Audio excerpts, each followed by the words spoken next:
off today by talking about what a linguist is and what one is not. So the first question that most people ask me when they find out that I'm a linguist is how many languages I speak. People who speak many languages are called polyglots.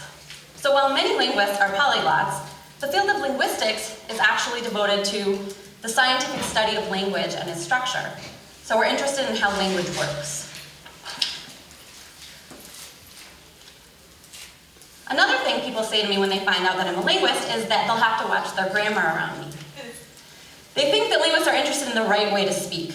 This couldn't be further from the truth. Linguists care about how people speak, not how people are supposed to speak. We're not the grammar police. We're more interested in what's possible in human language, rather than what some people think are correct. So linguists actually have a different definition of what's grammatical compared to what you might find in school. So if a sentence can be used by a substantial portion of a community, then we say that it's grammatical. So let's look at some examples.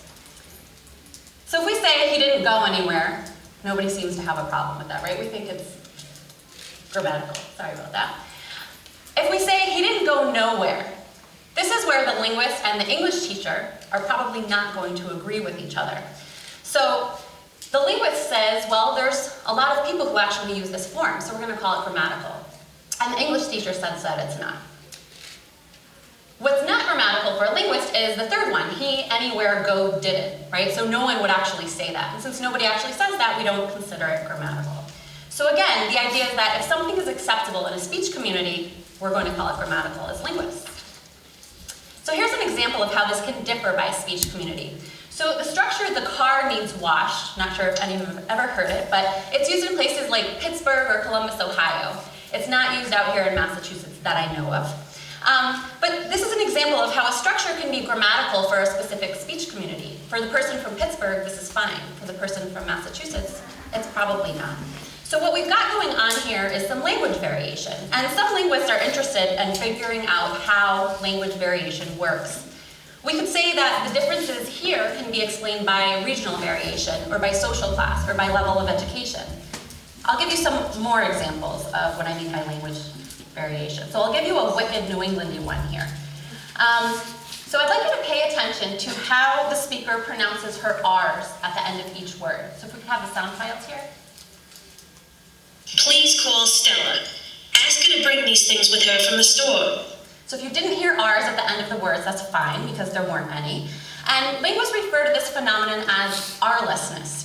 And recently I polled my students at UMass and I asked them what they thought about R-lessness in Massachusetts. Do they think it's a positive thing, a negative thing? And they thought that it had a negative connotation. They said that they related it to lower social class, lower levels of education. But I'd like you to now listen to the R's at the end of these words in this speaker's speech, if you can click on the sound file. Please call Stella. Ask her to bring these things with her from the store. Okay, so this speaker isn't pronouncing her R's either, but suddenly it seems kind of positive, right? Because it's British English. So linguists know that there's nothing specifically good or bad, there's nothing inherent about the presence or the absence of an R sound. But we do know that people from speech communities have language attitudes about the presence or absence of R's, right? And it's these speech communities that are going to make these associations between social meaning and linguistic variables.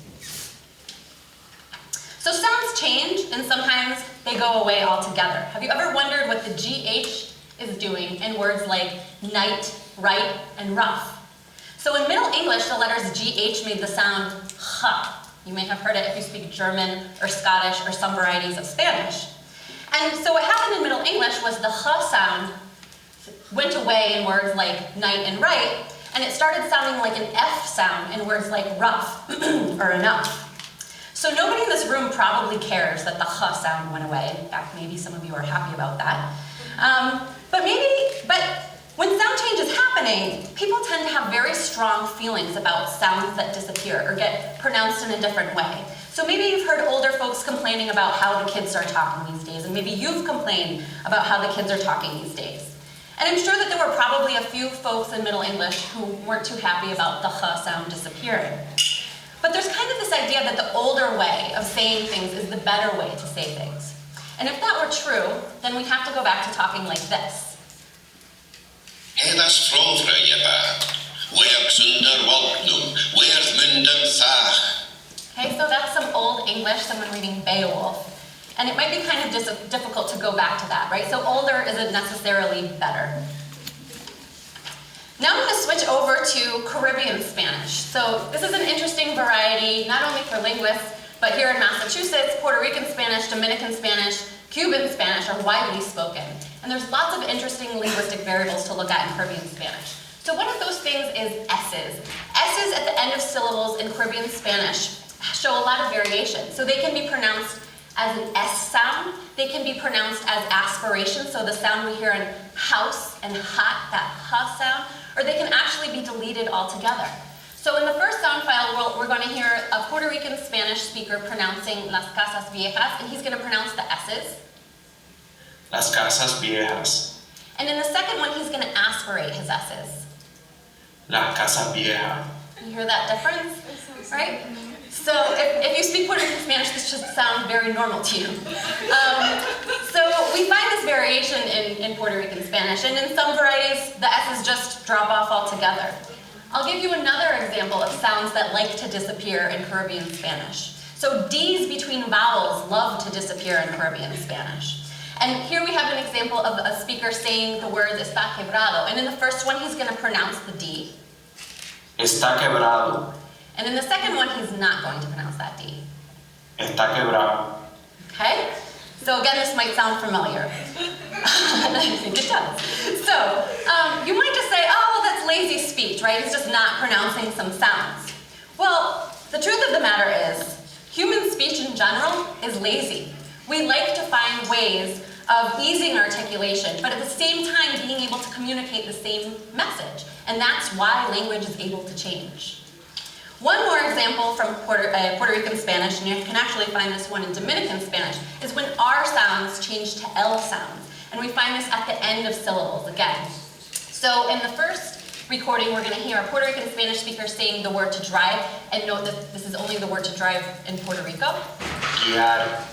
And in the second one, he's going to say the word to drive, and the R sound at the end is going to sound like an L. Guiar. Okay? So again, sounds changing and sounding like different sounds. So we talked about letters that aren't pronounced or sound like different letters, right, in English. So the GH in night isn't pronounced, the GH in rough can sound like an F.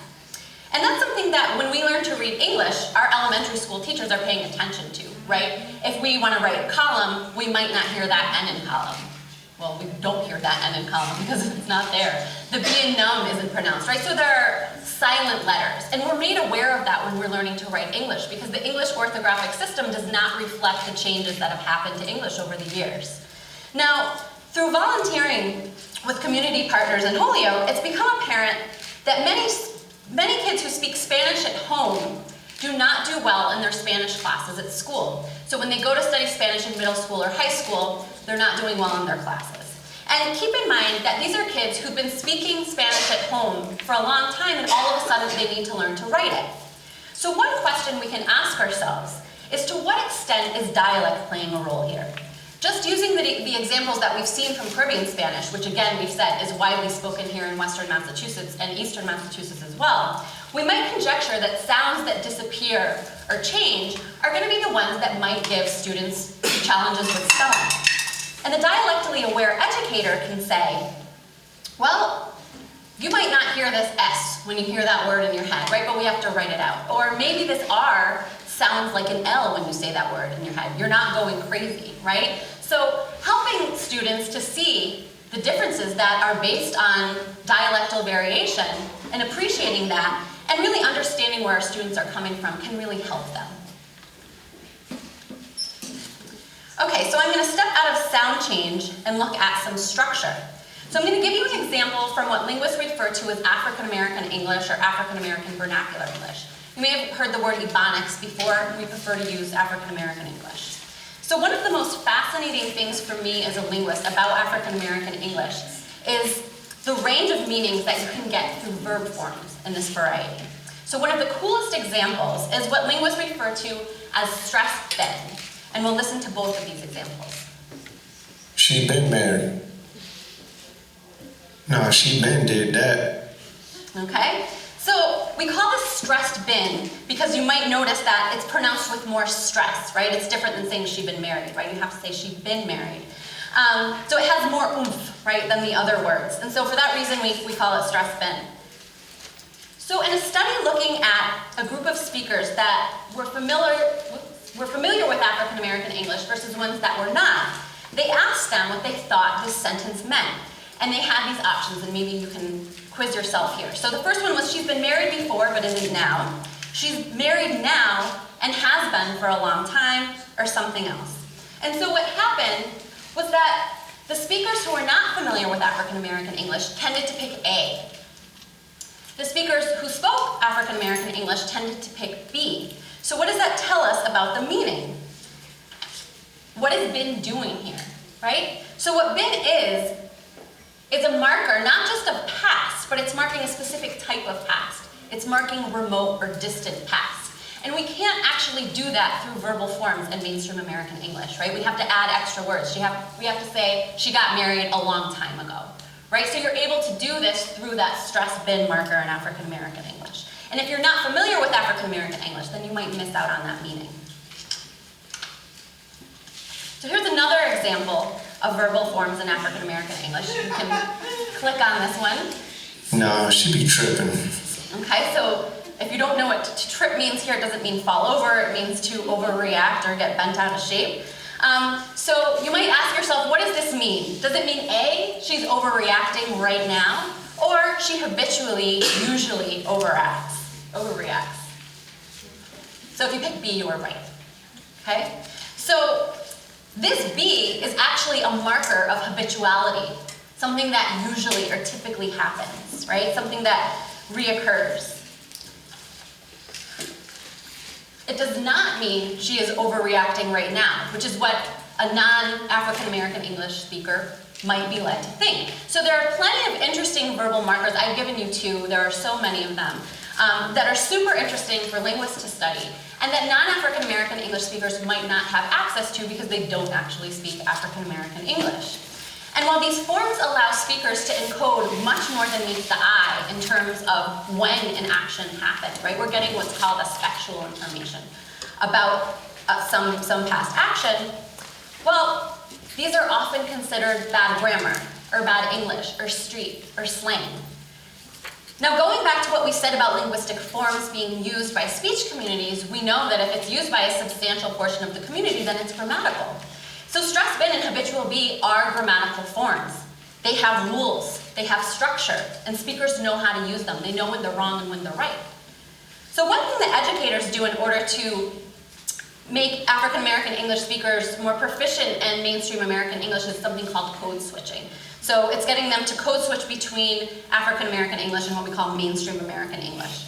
But how much are we respecting the richness of African American English forms when we teach them to code switch?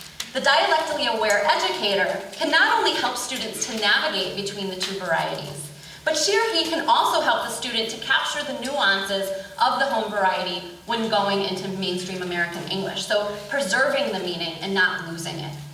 We can't assume that every meaning is going to have an exact equivalent between the two varieties, and that should be appreciated. So I've talked now about regional differences, ethnic and racial differences in speech, and now I'm going to talk about a gender difference. So my area of specialization is actually something called intonation, and that means pretty much the melody of speech. So it's pretty uncontroversial to say that in American English, statements fall, so I can say something like John walks, and questions rise. John walks. But what people get a little bit up in arms about is when we find rises on statements. And I'll give you an example of that.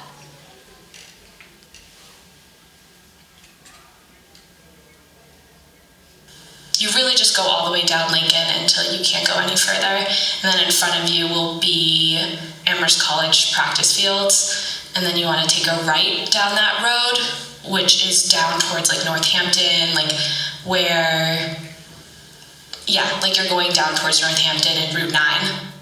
Okay. So if you paid attention to the words in red, you probably heard the speaker rising, right? But she wasn't asking any questions. So what was she doing? Why was she producing those rises? Well, what the rise allows the speaker to do is to make sure that the person that's listening to her is following her, right? She's giving them direction. She wants to make sure that they know what she's talking about. So that's what the rise can do when it's not acting as a question marker. And this phenomenon is commonly known as uptalk.